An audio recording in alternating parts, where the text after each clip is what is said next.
আমি আল্লাহ প্রত্যেকটা মানুষকে আমি হায়াত দিছি, হায়াতটা তোমার পুঁজি দিছি বান্দারে। সেই পুঁজির কসম, পৃথিবীর সব মানুষ ক্ষতিগ্রস্ত, সব ক্ষতিগ্রস্ত। হিসাব মিলায় আমরা দেখছি কেউ লাভবান হতে পারলাম না। হায়াতটা যদি হয় 60 বছর, আমাদের জীবন থেকে 30 বছর চলে গেছে গো। আমাদের জীবন থেকে 30টা বছর চলে গেল। তার মানে 30 বছরের পুঁজি দিয়া আমরা কিন্তু মুনাফা অর্জন করতে পারলাম না। হিসাব মিলায়া দেখি ক্ষতিগ্রস্ত, ক্ষতিগ্রস্ত, ক্ষতিগ্রস্ত। আল্লাহ বলেন ইন্নাল ইনসানা লাফি খুস, পৃথিবীর সব মানুষ ক্ষতিগ্রস্ত। তবে আল্লাহর মায়া দয়া বেশি। আল্লাহর নাম রহমান, আস্তিকরাও মহব্বত করে, নাস্তিকরাও মহব্বত করে। আল্লাহ বলেন 4টা কর্মসূচি দিলাম, আমি আল্লাহর মায়া দয়া বেশি। 4 কর্মসূচি যদি বান্দা পালন করস, ওয়াদা দিলাম ক্ষতিগ্রস্ত হবি না। 1 নাম্বার হলো ঈমান, 2 নাম্বার নেক আমল, 3 নাম্বার হক কথা, 4 নাম্বার হলো ধৈর্য। দিলের কান লাগায় শুনেন, বিশেষ করে রায়ের বাগের যুবকেরা, এখানে ভিন্ন জেলার মানুষ আছেন, এখানে ভিন্ন থানার মানুষ আছেন, এক একজনের এক এক মত, কিন্তু দিলের কান লাগায় শুনেন। আল্লাহ শুরুতে একটা কসম করছে, মালিক কিন্তু কসম ছাড়াও মালিকের কথার দাম আছে গো। এরপরও আল্লাহ কসম করলো, কসম করলো ওয়াল আস, সময়ের কসম। তাফসীর কারকরা বলেন এই সময়টা এত দাম, এটা তোমার হায়াতের সময়। হায়াতের সময়ের কসম কইরা আল্লাহ কয় ইন্নাল ইনসানা লাফি খুস, বান্দা কসম করে বললাম পৃথিবীর সব মানুষ ক্ষতিগ্রস্ত। এ যুবক ভাই, রব্বে কারীম যদি বলেন পৃথিবীর সব মানুষ ক্ষতিগ্রস্ত, বাঁচার উপায় আসেনি। যুবক ভাই, ঈমান এমন একটা বড় নিয়ামত, ঈমান সবচেয়ে বড় নিয়ামত। ঈমান কেমনে যায় আমরা জানিও না। হাসতে হাসতে ঈমান আমরা বিক্রি করে দেই। 5 টাকার চার কাছেও ঈমান বিক্রি হয়। কথা কই না দি? বুড়া বুড়ির সময় এলে দেখবেন লাঙ্গল মার্কায় গিয়া চা খাওয়ায়, কয় বুট কারে দিবি, আপনারই দিব। চা আপনি খাওয়াইছেন, বুট আপনারই দিব। এবার আনারস মার্কা চা খাওয়াইছে, বুট কারে দিবি, আপনারই তো দিব। চা আপনি খাওয়াইছেন বলে হ্যাঁ। একতারা মার্কা গিয়া জিগায় বুট কারে দিবি, কফি খাওয়াইলাম, বুট কারে দিবি, আপনারই দিব। বলুন তো দেখি বুট কয়টা দিল, কয়জন রে? বুট একটা দিল 3 জন রে। ঈমান আছে না গেছে? তাহলে আমাদের অভ্যাস এত খারাপ, 5 টাকার কাছে ঈমান বিক্রি হয়। কথা কয় না? আবার অনেক মানুষ ফার্মেসিতে, কদিন আগে আমি গেলাম, দেখি এক বেচারা ডাক্তার রে কইতেছে কালকা ওষুধটা না খাইলে মরি গেছিলাম বুকের ব্যথা। তার মানে ওষুধে তারে বাঁচাইছে। এই কথাটাও সাংঘাতিক, আমরা কিন্তু এগুলা বলি। এই কথার দ্বারা ঈমান চলে যাওয়ার সম্ভাবনা আছে না নাই? ওষুধ আমাকে বাঁচাইতে পারে না। আবার অনেকে বলে আমার সন্তানটা যদি বিদেশে না থাকতো, না খাইয়া মরতাম। হয়নি? কোন কথায় ঈমান যায় আমরা জানি না। যুবক ভাই, আমাদের ঈমান দে আমাদের কাছে থাকে না, এটা আল্লাহ বালা কইরা জানে। কথা কয় না? আমাদেরকে আল্লাহ বলেন বান্দারে, জায়গায় বে জায়গায় মাথা টেকাইলো কিন্তু ঈমান যায়। কথা কই না দি? মাথা খার জন্য, কপাল খার জন্য বানাইছি। রব্বে কারীম বলেন কপাল আমি বানাইছি বান্দা আমার জন্য। একমাত্র মাথা নত করবি আমি আল্লাহর কাছে। আল্লাহ ছাড়া কোথাও যদি মাথা নত করো, ঈমান থাকবো নি। জায়গায় বে জায়গায় মাথা টেকাইলে চলবো নি। মাজারে, দরগায়, বাবার পায়ে, অমুকের পায়ে, তমুকের পায়ে মাথা টেকানো যাইব, ঈমান থাকবো নি। তাহলে আমাদের ঈমান ঠিক এইভাবেই চলে যায়। এরপর আমরা দাবি করি ঈমানদার। কথা কয় না? ঈমানের দাবি নিয়া ঈমানদার, ঈমানের দাবি নিয়া বসে আছি, কিন্তু সকাল বিকাল ঈমান চলে যায়, আমরা বলতে পারি না। আর ঈমান এত দামি, ঈমানটা এত দামি, এত দামি, এত দামি। আল্লাহ বলে বান্দারে, ঈমান যদি থাকে, পাহাড় পরিমাণ গুনাহ যদি হয়, আল্লাহর হক নষ্ট করছেন, বান্দা যদি একটা সময় ভিতরে এটা বুঝে আসে যে আমি গুনাহ করতে করতে পাহাড় পরিমাণ করছি, গুনাহ করতে করতে সাগরের পেনা পরিমাণ কইরা ফলাইছি, এটা যদি একটা সময় বুঝে আসে, আর বান্দা যদি তার সমস্ত গুনাহর উপরে লজ্জিত হয়ে যায়, ঈমান আছে কিন্তু গুনাহ আছে, ঈমান থাকার পরে গুনাহ আছে নি? গুনাহ আছে, ঈমানও আছে গো। গুনাহটা যদি সাগরের ফেনার মতো হয়ে যায়, পাহাড় পর্বতের মতো হয়ে যায়, আর এই গুনাহর উপরে যদি বান্দা কোনো সময় লজ্জিত হয়ে যায়, বান্দা যদি লজ্জিত হইয়া চিন্তা করে আমি তো গুনাহ করছি, আমার গুনাহটা যদি আমার মা দেখতো গো, সন্তান বলে কোনোদিন মা পরিচয় দিত না, গুনাহ যদি বাবায় দেখতো, সন্তান বলে পরিচয় দিত না। আমি যে গুনাহটা করছি আমার স্ত্রী দেখলে কোনোদিন স্বামী বলে স্বীকার করতো না, আমার গুনাহ যদি আমার সন্তান দেখে বাবা বলে পরিচয় দিবে না। আল্লাহ, আমি এত জঘন্য গুনাহ করলাম, আসমানের নিচে আমার মতো গুনাহগার কেউ নাই। আল্লাহর দরবারে যদি নুজুলে রহমতের সময় কোন বান্দা বান্দি আল্লাহর কাছে লজ্জিত হয়, গুনার উপরে লজ্জিত হইয়া চোখের পানিগুলো ছেড়ে দিয়া অতীতের গুনার উপরে লজ্জিত হয়, ভবিষ্যতে এমন গুনাহ করবে না এমন যদি প্রতিজ্ঞা করে, আর নজুলে রহমতের সময় বান্দা যদি আল্লাহর কাছে গুনার জন্য লজ্জিত হইয়া কান্দে রে, আমার আল্লাহ ফেরেশতাদেরকে জিজ্ঞাসা করবে, ফেরেশতারা বল আমার বান্দা কেন কান্দে? ফেরেশতারা বলবে, মালিক আপনার বান্দা জাহান্নামের ভয়ে কান্দে। আল্লাহ বলেন, জাহান্নামকে আমার বান্দা দেখছে না? মালিক, জাহান্নাম কোনোদিন দেখে নাই, তাহলে কেন কান্দে? বলে আলেমদের জবানে জাহান্নামের ভয়ের কথা শুনছে এই জন্য কান্দে। আল্লাহ বলেন, আর কিসের জন্য কান্দে? বলে মালিক রে, আপনার বান্দা জান্নাতের আশায় কান্দে। আমার মালিক জিজ্ঞাসা করে, ফেরেশতারা শুন, আমার বান্দা কি জান্নাতের আরামায়েশ দেখছে? না মালিক দেখে নাই, না মালিক দেখে নাই, তাহলে কেন কান্দে? বলে জান্নাতের আশায় কান্দে, জাহান্নামের ভয়ে কান্দে। আল্লাহ গুনার উপরে লজ্জিত হইয়া বান্দা কান্দে গো। আল্লাহ বলেন, নজুলে রহমতের সময় তার জিন্দেগির গুনার উপরে লজ্জিত হয়ে গেছে, যেই সময় পশু পাখিরা ঘুমায়া যায়, যেই সময় মানুষ তার স্ত্রী পুত্র লইয়া ঘুমায়, ঠিক এই মুহূর্তে বান্দা আমি আল্লাহর কুদরতি পায়ে পড়িয়া বান্দা কান্দে, আমি আল্লাহর কুদরতি, আমি আল্লাহর রহমতের মধ্যে জোশ উঠে গেছে। বান্দা ওয়াদা দিলাম, বান্দায় যদি চোখের পানি ছেড়ে দিয়া কান্না শুরুই করে দিল, লজ্জিতই হয়ে গেল, আমিও ফেরেশতাদেরকে সাক্ষী রেখে ওয়াদা করলাম, আমার বান্দার সমস্ত গুনাহ চোখের পানিটা নাকের ডগায় আসার আগে আগে জিন্দেগির সব গুনাহ মাফ করে দিলাম। একটা জবান বন্ধ রাখবেন না, কোন আল্লাহু আকবার, আরো জোরে কোন আল্লাহু আকবার। গুনার উপরে লজ্জিত হয়, রব্বে কারীম বলেন গুনার উপরে লজ্জিত হইলে আমি মাফ করে দেই, কিন্তু শর্ত হলো ঈমান। জোরে কোন শর্ত হলো? গুনাহ করার পরে আল্লাহ বলেন আমার হক নষ্ট করলে মাফ করে দিব। ঈমানটা লইয়া যদি কবরে যাস, আল্লাহ কয় গুনার কারণে হয়তো বা জাহান্নামের আগুন দিয়া জ্বালাবো, পোড়াবো, কিন্তু ঈমান নামক দৌলতের কারণে আমি আল্লাহ তোর একটা সময় হলো জান্নাতে দিব। সুবহানাল্লাহ। বলুন কিসের কারণে? ঈমানের কারণে। ঈমান যদি থাকে গো, আমার মালিক বলেন জাহান্নামের আগুনে পোড়াইয়া তোরা জান্নাত দিব। আর ঈমান যদি না থাকে অনন্তকাল জাহান্নামের আগুনে জ্বলতে হবে।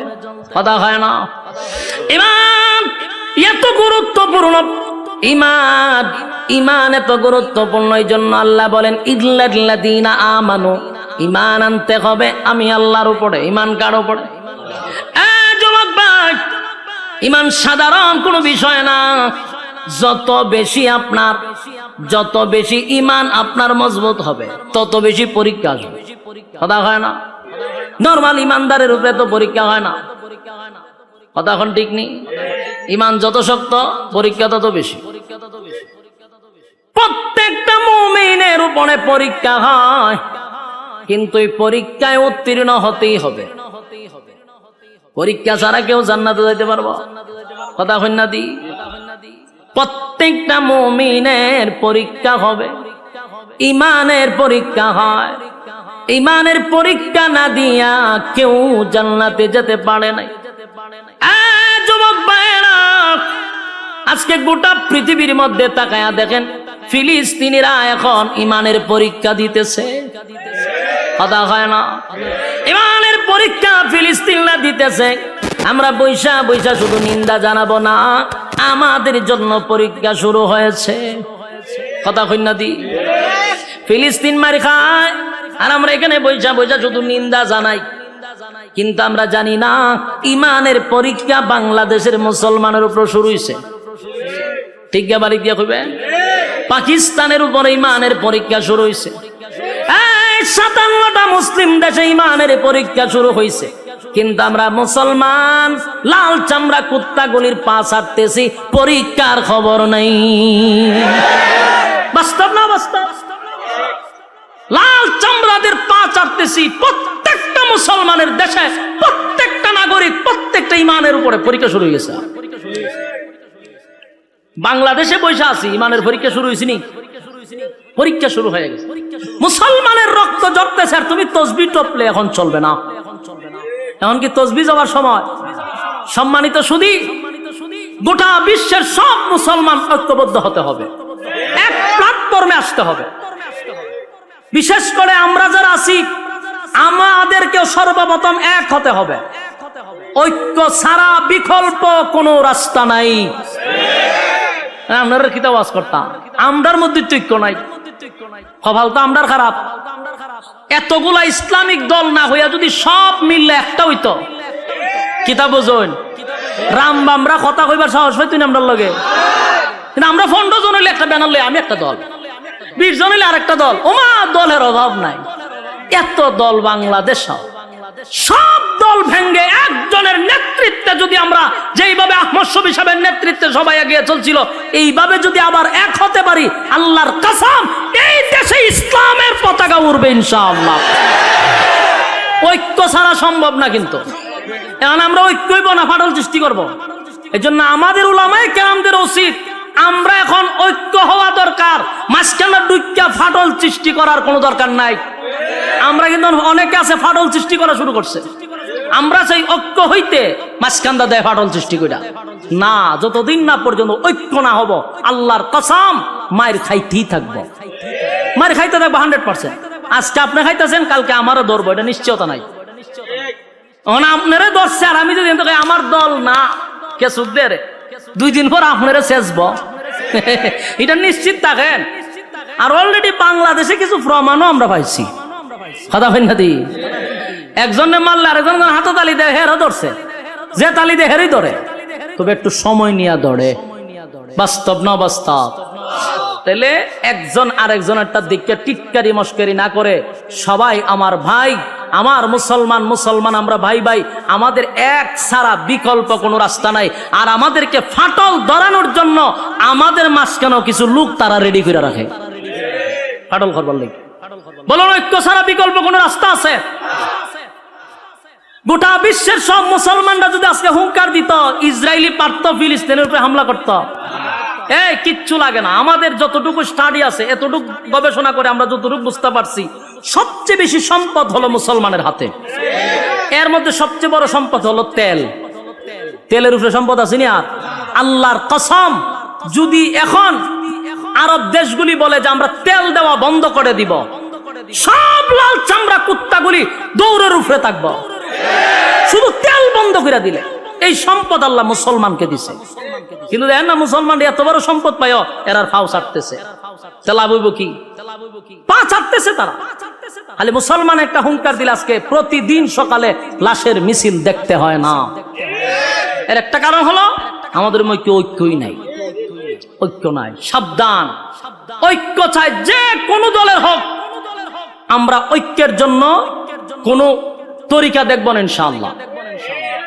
তরিকা থাকতে পারে, ভিন্ন তরিকা একজন থাকতে পারে, তার তরিকা মতো চলতে দেন, কিন্তু মুসলমান হিসেবে আমরা এক প্ল্যাটফর্মে আসতে হবে, এছাড়া বিকল্প রাস্তা নাই। তো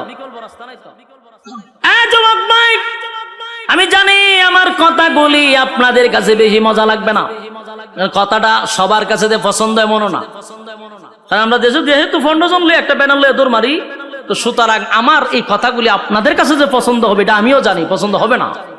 কারণ আমরা 20 জন হইলে এখন আমি চিন্তা করলাম আমার সভাপতি বানাও, আমার নেতা বানাও।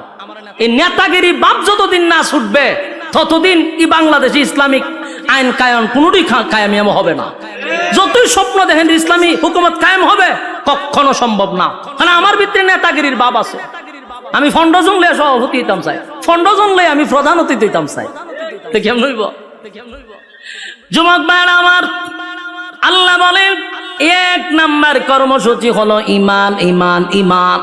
আর অলরেডি ইমানের পরীক্ষা কিন্তু শুরু হয়ে গেছে। আমরা প্রত্যেকেই ইমানের পরীক্ষা দিতে হবে। সাহাবায়ে কেরাম জান্নাতের সার্টিফিকেট পাইছে কিন্তু ইমানের পরীক্ষা দিয়া। কতক্ষণ পরীক্ষা ছাড়া সার্টিফিকেট পাইছে? সাউন্ড একটু তুললা দেন না, দেখি তো সাউন্ড ঢুকে যায় আওয়াজটা। আমি বলুন, সাহাবায়ে কেরাম যারা জান্নাতে গেছে কি ইমানের পরীক্ষা না দিয়ে গেছে না পরীক্ষা দিয়ে গেছে? প্রত্যেকটা সাহাবী ইমানের পরীক্ষা উত্তীর্ণ হয়েছে। আমার উপরে তোমার উপর ইমানের পরীক্ষা হবে। ইমানের পরীক্ষা আসলে আমরা অটল থাকবো, ঠিক কিনা বলেন? ইমানের প্রতি আমরা অটল থাকবো, জীবন দিব কিন্তু ইমান দিব না। রাজি আছি? জীবন দিব, ইমান দিব না। মা এবং সন্তানকে দুজনকে গাছে বাইন্দা মারছে। মা সন্তানরে বলে, বাবা রে, আরো যদি নির্যাতনের মাত্রা বাড়ায়া দেয় সাবধান, জীবন যদি চলে যায় যাক, ইমান দিবি না। ইসলামের প্রথম যিনি মহিলাদের মধ্যে শহীদ হলো সুমাইয়া রাদিয়াল্লাহু তাআলা আনহা। গাছের সঙ্গে বাইদা সন্তানের সামনে নির্যাতন করছে, কিন্তু সন্তানকে নসিহত করে, বাবা রে, জীবন যদি চলে যায় চলে যাবে, কিন্তু ইমান দেওয়া যাবে না। ইমান দেয় না, কারণ জীবন চলে গেলে জান্নাতের ভিতরে আমার আল্লাহ জীবন দিবে গো, কিন্তু ইমান চলে গেলে আর কোনদিন ইমান পাওয়া যাবে না। ইমানের পরীক্ষা যুগের পর যুগ যারা ইমান আনছে তাদের উপরে পরীক্ষা আসছে। শুধু আমাদের নবীর সাহাবায়ে কেরামদের যুগে নয়, এর আগেও যারা ইমান আনছে তাদের উপর পরীক্ষা হয়েছে। কথা কয় না? ইমানের পরীক্ষা আসছে। আল্লাহ রাব্বুল আলামিন রাসূলকে জানায়া দেয়, নবী গো, আপনার আগেও যারা ইমান আনছে তাদের উপর পরীক্ষা আসছে। একবার পয়গম্বর বসা সাহাবায়ে কেরামরা নবীর কাছে এসে বলে, নবী গো, আল্লাহর কাছে একটু বলেন না, আমরা সহ্য করতে পারি না গো নবী, যেই পরিমাণ নির্যাতন, যেই পরিমাণ নির্যাতনের স্টিম রোলার, আল্লাহর কাছে বলেন আমাদেরকে যেন সাহায্য করে। ওই গ্রামের একটা সালিশ পর্যন্ত প্রভাব ঢুকে গেছে। সব জায়গা খালি গরম, সব জায়গা কি খালি গরম আর গরম। গরমের ঠেলায় মানুষ ডরায়া হক কথাই হয় না।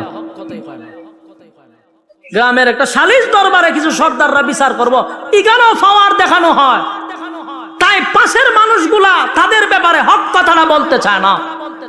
আর তাদের হক কথা না বলার কারণে নির্দোষ মানুষগুলি দোষী সাব্যস্ত হয়ে শেষ পর্যন্ত কারাগারে যেতে বাধ্য হয়। একটা মাত্র কারণ, 3 নাম্বার কর্মসূচি না পালন করার কারণে। বাস্তব না বাস্তব? বেচারা 5 ওয়াক্ত নামাজ পড়ে, মাথায় একটা কালো দাগ আছে, তসবি একটা আতো আছে, মসজিদ থেকে বাইরিয়া বাসা পর্যন্ত যাইব, পাশে ডুল বাজনা হইতেছে, ডান্স তো পাগলো ডান্সের গানের আওয়াজ হইতেছে, বেচারা তসবি পড়ে আর সুবহানাল্লাহ সুবহানাল্লাহ, সি সি সি সি সি, আমরা কেডা করতেছে, এটা কার ছেলে এরকম গান বাজনা বাজায়? তখন কয়, চাচা এটা তো সগীর আলীর ফুলা।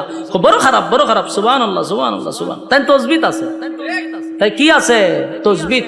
আর এদিকে নিন্দা জানাইতেছে, হে ভালো হইল না, এর ফুলা ভালো হইব কেমনে? সুবহানাল্লাহ সুবহানাল্লাহ সুবহানাল্লাহ। মসজিদের ভাষা এরকম ডোল বাজনা বাজানো ঠিক নেই। সুবহানাল্লাহ সুবহানাল্লাহ সুবহানাল্লাহ সুবহানাল্লাহ। এই খামরা যখন ঠিক হয়েছি নি, সুবহানাল্লাহ সুবহানাল্লাহ, এ মানুষ হইতো না, সুবহানাল্লাহ সুবহানাল্লাহ। এগুলা কইতে কইতে বেচার আগে দোকানও বসছে, কই বসে দোকান হবে সুবহানাল্লাহ তসবিহ তো আছে, সুবহানাল্লাহ সুবহানাল্লাহ করে এক কাপ চা দে, সুবহানাল্লাহ সুবহানাল্লাহ। দেখছ নি ডোল বাজনা কেমনে বাজায়, সুবহানাল্লাহ সুবহানাল্লাহ। এদিকে তাকাইছ না, সুবহানাল্লাহ, টিভিটা ছাড়ছেন, সুবহানাল্লাহ সুবহানাল্লাহ সুবহানাল্লাহ। ফিলিস্তিন আর ইসরায়েলের যুদ্ধ চলতেছে, টিভিটা বালা করে সারা, সুবহানাল্লাহ সুবহানাল্লাহ। বেচা কিনি হয় না তোর দোকানও, সুবহানাল্লাহ সুবহানাল্লাহ সুবহানাল্লাহ সুবহানাল্লাহ। বাকিটা কি দিস না, সুবহানাল্লাহ সুবহানাল্লাহ। আর সগির এলে বুলো বাকি দিস না, সুবহানাল্লাহ সুবহানাল্লাহ। এর ফুলাটা মানুষ হইছে না, এও মানুষ হইছে না, সুবহানাল্লাহ সুবহানাল্লাহ। 100 কত হইছে? ওই তো তসবির মাথা একটা আছে, এখানে একটা সুমা দেয় 100, কিন্তু 100-র ভিতরে যে খাম কু খাম, দিনের খাম রাত্রে খাম সব ঢুকাইছে। এরকম মুসল্লি আপনারা চোখের সামনে পড়ছিনি? হ্যাঁ, কত লম্বা তসবি লই হাতে মসজিদের বাড়িয়ে দৌড়াদৌড়ি করে, কিন্তু তার সামনে আখাম কুখাম হইতেছে সেপ পালাইয়া দেয়, সেপ পালায়।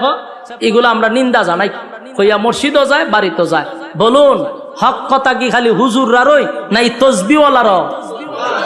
আল্লাহ হয় 3 নাম্বার কর্মসূচি মানছত না তো জাহান্নামে ইচ্ছা মতো সাইজ করা হবে। বলুন 3 নাম্বার কর্মসূচি কি মানলো? কোথাও হক কথা নাই, সমাজের বিচারও নাই, প্রতিনিয়ত তালাক হইতেছে, স্বামী স্ত্রী ঝগড়া লাগতেছে আর তালাক 14 গোষ্ঠী দিতেছে। উনি তালাকের বিচার করবো কে? ইমাম, ঠিক না? এই তালাকের বিচার করে গ্রামের সালিশ দরবার যে করে কিছু সুৎকুর আর ঘুষখোর লম্পট বদমাশগুলি বসে তালাকের বিচার করত। তো বিচার করতে গিয়ে কি কয় জানেননি? কইছে যাক যেটা এবার হয়ে গেছে গা, রাগ কইরা কইছে কি তা হইতো না, এটা গুসা কইরা তালাক দিছে, এটা কোনো অসুবিধা নাই, বাচ্চা কাচ্চা আছে, অন যাইব কই, আচ্ছা এটা একটা মিলাই দাও। কথা বুঝতেছে? কত বড় লম্পট! আল্লাহ যেখানে নিষেধ করছে আল্লাহরে আবার ঠিক করে মিলাইয়া দেয়। তালাক দিয়ে দিছে রাগ কইরা, কি কইরা? তালাক কি মানে হাসতে হাসতে দেয়, হাসতে হাসতে বলে তোমার ছেড়ে দিছি, এই কথা কয়নি। তালাকটা কেমনে দেয়? রাগ করি তো দেয়, হেরা বিচার করে রাগ করে দিলাইছে। যে বলুন তো দেখি, পিস্তল আমার হাতে, আমি যদি কেউ হাসতে হাসতে গুলি করি মরবনি? রাগ করে গুলি করলে দুটোতে মরতেছে, হাস্যাস দিলেও মরে, গুসা কইরা যদি গুলি করি তাও মরে। তালাক হাসতে হাসতে দিল তালাক হয়, কাঁদতে কাঁদতে তালাক দিলে হয়, রাগ করে দিল হয়। কিন্তু লম্পটরা বিচার করে বাচ্চা কাচ্চা হয়ে গেছে, বাচ্চা যাক এটা একটা মিলাই দিলাই দিলাম। বিচার করার কথা ছিল কে? বিচার করলো কে? সমাজের বাস্তবতা এরকম বর্তমানে আছে না নাই? এর একটা দোষ হলো আমরা দলে দলে ভাগ হইতেছি, বাস আমরার যে দায়িত্ব ছিল এটি আমরা জানি না। আমরার দায়িত্ব হন আমরা বুঝছি মসজিদ ইমামতি করো আর দাওয়াত টাওয়াত খামু, কেউ মরলে 40 পড়ামু আর খতম টতম আইব, সুবহানাল্লাহ সুবহানাল্লাহ পড়মু, বাস 100 টাকা দিব আমরা পড়ব। দুঃখের সাথে বলতেছি এটি কি আমরা দায়িত্ব? ইমাম শব্দের অর্থ হইল নেতা। ইমাম শব্দের অর্থ কি? যিনি মসজিদের ইমাম আর খতিব, একটা চেয়ারম্যানের চেয়ে তার পাওয়ার বেশি, এলাকার সমস্ত সালিশ দরবার তার করা দরকার ছিল, ঠিক কিনা বলেন? আজকে যদি ইমাম আর খতিব যদি এলাকার বিচার করত, এলাকার সালিশ দরবারে ইমামদের হাতে দায়িত্ব দেওয়া হতো, আল্লাহর কসম নির্দোষ মানুষ কোন সময় দোষী হতো না, দোষী মানুষ নির্দোষ হতো না, তালাকপ্রাপ্ত মহিলারা যারা সন্তান জন্ম দিত না।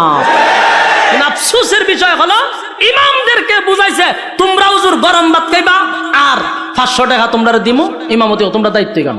বিচার আসার আমরা তো ছেড়ে দেন। কি বাটপারি শুরু করছে সর্দার গুলার বিচার গুলো আমি বহুত দেখছি। 8-10টায় বিচার করতো, এই গুড়ায় 8টা এক, কিন্তু বিচারে গিয়া পাট পাট হয়। আগেই পরামর্শ করে আমি এমনি কমু, তুই এমনি কবি, তুই আর আমি লেগে যাবো ঝগড়া, বিচার আবার 1 সপ্তাহ পরে ফেলাম। আমি নিজে উপস্থিত ছিলাম এর এই মিটিং এর মধ্যে, আমি তো তার সাথে চলি। এই গ্রুপটা যখন এইসব আলাপ করতেছে আমি দাঁড়ে বোয়া করে, আমি বলি আহামি বুঝি করে হুজুর আপনি তো বুঝতেন না, আমি সব বনা সেটা আমার ওয়াজ না হওয়া পর্যন্ত আমি ঠান্ডা হইতাম না, সারা দেশের মানুষের উনাই দিব আমি। হেরা বইয়া নিয়ত করতে আমরা যখন করে 1 সপ্তাহ ধরে তো বিচার হইতেছে না, কিতা করান খাল খাতে আমি শেষ করে ইসলাম, তুই তো মাঝখানে বাধা দিলি, কয়ে বেটা আজকেও বিচার হইতো না, আমি কমো এমনে, তুই কবি এমনে, তুই কবি এমনে, বাস লাগে তোমার চোখা আবার 1 সপ্তাহ পরে। এর লাভটা কি জানেননি? প্রত্যেক বিচারের ডেটে একটা করে বেনসনের প্যাকেট 1000 টাকা করে পকেট। বিচারের আগে ভাউটি পায়। এই হচ্ছে সালিশ দরবারের অবস্থা। সত্য না মিথ্যা? আর বর্তমানে গরিবের তো বিচার নাই, যার টেকা নাই এর বিচারও নাই। বাস্তব না বাস্তব? হ্যাঁ, সত্য না মিথ্যা? আওয়াজ দিয়ে কোন? সত্য কথা বলে যাই, মন দিয়ে শোনেন সবাই। সত্য কথা বলে যাই, মন দিয়ে শোনেন সবাই। এই সমাজের কোনো কাজে শান্তি তো ভাই মোটে নাই। এই সমাজের কোনো কাজে শান্তি তো ভাই মোটে নাই। সত্য কথা বলে যাই, মন দিয়ে শোনেন সবাই। এই সমাজের কোনো কাজে শান্তি তো ভাই মোটে নাই। এই সমাজের কোনো কাজে শান্তি তো ভাই মোটে নাই। অফিস আদালতে বাইরে ঘুষ বিনা চলে না কাম। ঘুষ পাইলে সব সারেরা বলে না সে নয়েল কাম। বাস্তব না বাস্তব? অফিস আদালতে বাইরে ঘুষ বিনা চলে না কাম। ঘুষ পাইলে সব সারেরা বলে না সে নয়েল কাম। ঘুষ না দিলে আদালতে, বাস্তব না বাস্তব? ঘুষ না দিলে আদালতে মেলে না গরিবের ঠাই। এই সমাজের আদালতে গরিব দুঃখীর বিচার না। বাস্তব না বাস্তব? দেখা নাই, বিচার নাই। কথা হয় না দি? দেখা নাই, দাঁড়ে দাঁড়ে ঘুরতেছে, কোর্টের বারান্দায় বারান্দায় ঘুরতেছে, টাকা নাই, বিচার নাই। আর টাকা আছে, ওয়েলকাম, প্লিজ সিট ডাউন। কি লাগবে, গরম না ঠান্ডা? ওই যে টাকা আছে, স্যারে ডাক দেন, বসেন, কি খাইবেন স্যার? গরম না ঠান্ডা দিতাম। আরেকবার দরের ভাগা ভাগে ঘুরতেছে, দরজার কিনারায় কিনারায়, বিচার নাই। আর হেরে কয় বসেন, গরম না ঠান্ডা। বাস্তব না বাস্তব? অফিস আদালতে বাইরে ঘুষ বিনা চলে না কাম। ঘুষ পাইলে সব সারেরা বলে না সে নয়েল কাম। ঘুষ না দিলে আদালতে বাইরে, ঘুষ না দিলে আদালতে মেলে না গরিবের ঠাই। এই সমাজের আদালতে গরিব দুঃখীর বিচার নাই। এই সমাজের আদালতে গরিব দুঃখীর বিচার নাই। সত্য কথা বলে যাই, মন দিয়ে শুনেন সবাই। সত্য কথা বলে যাই, মন দিয়ে শুনেন সবাই। এই সমাজের আদালতে গরিব দুঃখীর বিচার নাই। কথা হয় না? নামদারি কতকে মুসলমান নামাজ রোজা ছাড়িয়া, খাজা বাবার নামে গান গায় ঢোল তবলা বাজাইয়া। নামদারি কতকে মুসলমান নামাজ রোজা ছাড়িয়া, খাজা বাবার নামে গান গায় ঢোল তবলা বাজাইয়া। আরে গঞ্জার কুলকে টান মারিয়া, আবার গঞ্জার কুলকে টান মারিয়া খাজা বাবার শান দেখায়। কেউ ভাই আবার নবী দাবি করে ইমানটা হারায়। কেউ ভাই আবার নবী দাবি করে ইমানটা হারায়। সত্য কথা বলে যাই, মন দিয়ে শুনেন সবাই। এই সমাজের কোনো কাজে শান্তি তো ভাই মোটে না। বাস্তব না বাস্তব? কথা বলতে হবে। রব্বে কারিম বলেন 3 নাম্বার হলো হক কথা। কর্মসূচি যদি মানুষ, প্রত্যেকটা মানুষের উপরে দায়িত্ব হলো হক কথা বলতে হবে। হক কথা বলতে গিয়া ইমামের ইমাম নাও থাকতে পারে, খতিবগিরি নাও থাকতে পারে, বক্তাগিরি নাও থাকতে পারে, সালিশ দরবারে সর্দারি নাও থাকতে পারে, কিন্তু আল্লাহ বলছেন 3 নাম্বার কর্মসূচি হলো ইমাম। ইমান আনতে হইলে কয় নাম্বার? 3 নাম্বার কর্মসূচি কি? হক কথা। জোরে এখন 3 নাম্বার কর্মসূচি কি? হক কথা বলতে হবে। এবার হক কথা যদি না বলেন, কিয়ামতের ময়দানে আল্লাহর দরবারে জবাব দিতে হবে। কথা কয় না? যুবক ভাই, 4 নাম্বার হলো 4 নাম্বার হলো সবর করা। 4 নাম্বার কি? ধৈর্য ধরা। সবর যদি থাকে, তাহলে যার ভিতরে ধৈর্য আছে সে ঈমান আছে। ঈমানটারে ধৈর্য দিয়ে রাখতে হবে। যার ভিতরে ধৈর্য নাই, তাহলে ঈমান রাখা কষ্ট। 2 নাম্বার হলো নেক আমল, তাও ধৈর্য লাগবে। ধৈর্য ছাড়া কি নেক আমল করা যাবে? কথা হয় না? ধৈর্য লাগবে নেক আমল করতে গিয়া। 3 নাম্বার হলো বান্দারে, 3 নাম্বার হলো হক কথা, এটাও ধৈর্য লাগবে। তাই সবরটা লাস্টে রাখছে। এক নাম্বার ইমান, 2 নাম্বার নেকামল, 3 নাম্বার হক কথা, 4 নাম্বার ধৈর্য সবর।